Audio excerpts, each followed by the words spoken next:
Anyway, guys, the key takeaway: know what you're cutting and cut what you need. If you know what sells in your area, cut that. Have the inventory. My biggest problem with inventory is as soon as I cut something that's 8 foot long, somebody wants a 10 foot, 12 foot, 16 foot. So I pretty much stopped cutting something like that.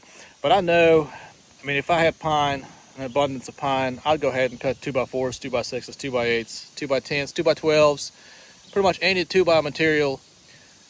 If you are cheaper than a box store, it will sell.